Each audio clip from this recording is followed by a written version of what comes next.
explicar a diferença de tristeza e depressão, entendendo que tristeza é porque você perde algo e você tem que ficar triste, você tem que chorar, e depressão é uma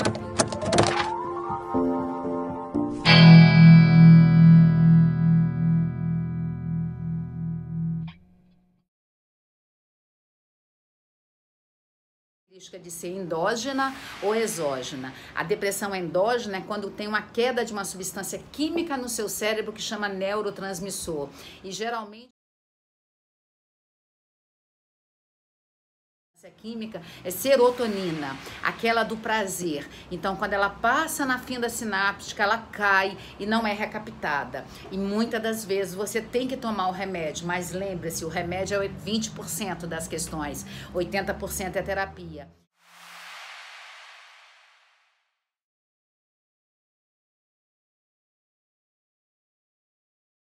Que é produzida por essas tristezas que não foram elaboradas. Perdas recorrentes vão fazer você ter um nível de estresse muito grande, aí chama transtorno do estresse pós-traumático. E você pode, no futuro, ter uma depressão produzida por uma perda. É a depressão exógena, que é produzida pelo meio ambiente. Então, hoje a gente vai falar sobre isso. Fica ligadinho aí, tá? Tchau! Conversar com vocês sobre a diferença de tristeza e depressão. A gente sabe que muitas pessoas estão vivendo essa busca pelo prazer e poucas pessoas hoje conseguem ajudar os outros quando sofrem, porque parece que sofrer hoje não está mais legitimado. E a gente tem que entender que tem dois tipos de depressão. A gente tem a depressão produzida por perdas. Tem pessoas que vão sofrer perdas e elas vão entrar em depressão.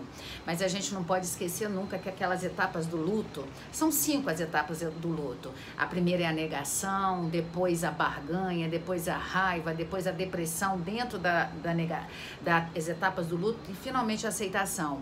Essas etapas do luto, elas permeiam quando você tem perdas. Chega a perda de um emprego, perda de um casamento, perda de um ente querido, mas essa tristeza é normal quando você está vivendo as etapas do luto. E isso não é depressão. Então, a depressão, ela é endógena, quando ela é produzida por queda de alguns neurotransmissores no seu cérebro. Por exemplo, a serotonina é o neurotransmissor do prazer. E esse neurotransmissor do prazer, ele é aquele que te dá motivação para a vida. A gente já sabe que nos anos 90 foi produzida uma pílula, Prozac, que é a pílula responsável para produzir sinteticamente a serotonina. E não funcionou. Hoje a gente já sabe que a fluoxetina, que é o genérico do Prozac, não funciona. Foi dado um boom, a farmácia espalhou esse remédio, todo mundo tomava, e aí o mundo ficou cada vez mais depressivo. Mas você tem que entender que depressão não é tristeza. Dentro da depressão tem um estado de tristeza, mas dentro da tristeza não tem um estado de depressão. E hoje a gente percebe que muitas pessoas não estão preparadas para enfrentar perdas. Elas não querem chorar, elas não querem botar para fora a dor. E você, se você viver uma perda, você tem que chorar. Você tem que prantear a sua dor. Eu gosto muito da cultura judaica, que quando eles vivem a etapa do luto, eles colocam vestimenta de saco, joga cinza na cabeça, para que as pessoas possam perceber que elas estão vivendo uma etapa do luto.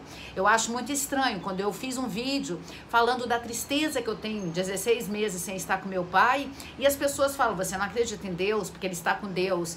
Ele está com Deus, ele está com o Criador. Mas e aqui, nesse plano físico? Ele não está aqui. Nesse plano físico, ele não está aqui. E aí, eu vou ficar... Como que eu vou trabalhar a saudade? Vocês não têm capacidade de entender que a saudade, ela precisa ser falada? Vocês não têm capacidade de entender que a saudade, ela tem que ser compartilhada. A dor compartilhada, ela fica menor. A dor compartilhada fica menor. Todas as vezes que a gente compartilha a nossa dor, ela se torna pequena dentro da gente. Então, a gente tem que deixar de ser egoísta, a gente tem que deixar de pensar só na gente e achar que quando uma pessoa está falando do sentimento dela, da tristeza dela, da saudade dela, a gente tem que acolher e falar, eu entendo você, tá doendo muito, né? Então, a gente tem que começar a deixar de ter esse ego voltado só pra gente. Nós hoje estamos adoecidos porque as pessoas não sabem ouvir a dor do outro. Eu acho muito interessante quando eu vejo alguns comentários aqui no canal de YouTube, seja no Instagram, as pessoas acabam de me ouvir e elas escrevem, eu também já sofri isso, eu também já sofri aquilo. E eu vou usar o que Leandro Carnal fala. Hoje é uma disputa de sofrimento, é quem já sofreu mais. Vocês já pararam para pensar que às vezes, não comigo, porque eu sou psicóloga, psicanalista, teóloga, economista, tenho várias formações, coach, coach, PNL, e eu tenho a estrutura de ouvir o que vocês estão comentando e saber que vocês estão frágil. Mas você já parou para pensar que quando seu filho, sua esposa, seu marido chega falando que ele tem um sofrimento, você simplesmente tem que falar assim: eu entendo o quanto você está sofrendo. E você não pode falar: eu também já sofri, eu já tive essa dor ou aquela. Quando você faz isso, você está sendo extremamente narcisista. Você só está pensando em você. Você está igual uma criança que acha que a sua dor é a maior do mundo. E quando você fala: eu entendo, eu compreendo o seu sentimento, eu compreendo como é difícil viver isso, você simplesmente está sendo altruísta.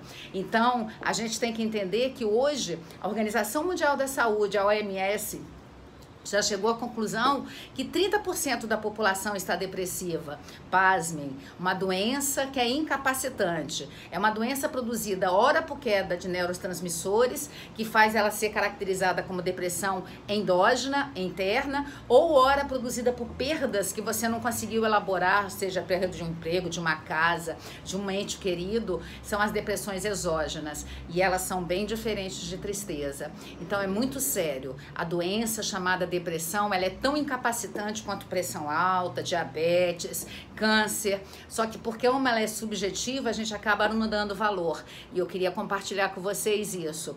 Planteiem a sua dor, tenha coragem de falar para as pessoas que você está sofrendo. E se as pessoas de tudo não souberem entender você, procure realmente um amigo que possa te ajudar, que possa compartilhar com você seu sofrimento.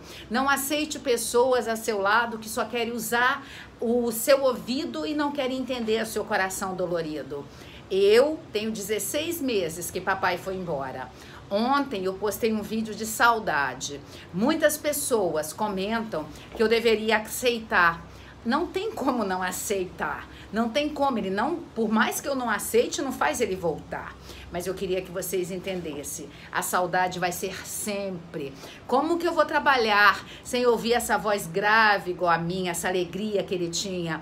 E o nome disso é tristeza. Isso não é depressão. A depressão vai fazer eu ter vários sentimentos, mas vão me gerar uma incapacidade de reagir. E nós temos que ajudar as pessoas que estão depressivas.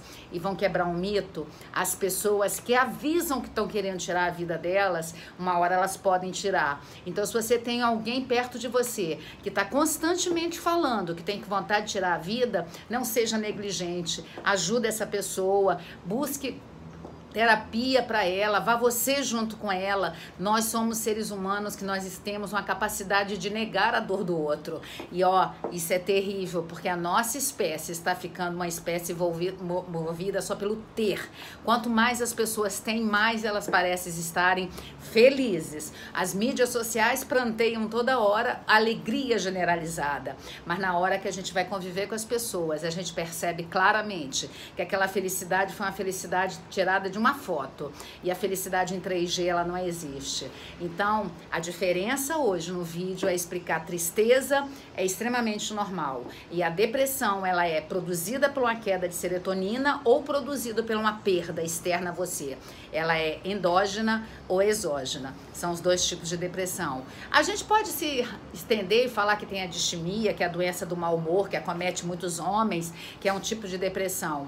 Mas não é o intuito desse vídeo, nesse vídeo. Nesse vídeo eu só quero dizer para você, se alguém do seu lado tá triste, oferece o seu ombro e dá suporte a ela. Dando suporte a ela, você vai ser uma pessoa que vai poder fazer com que ela fique forte, porque às vezes quebra uma perna emocional e ela precisa do suporte.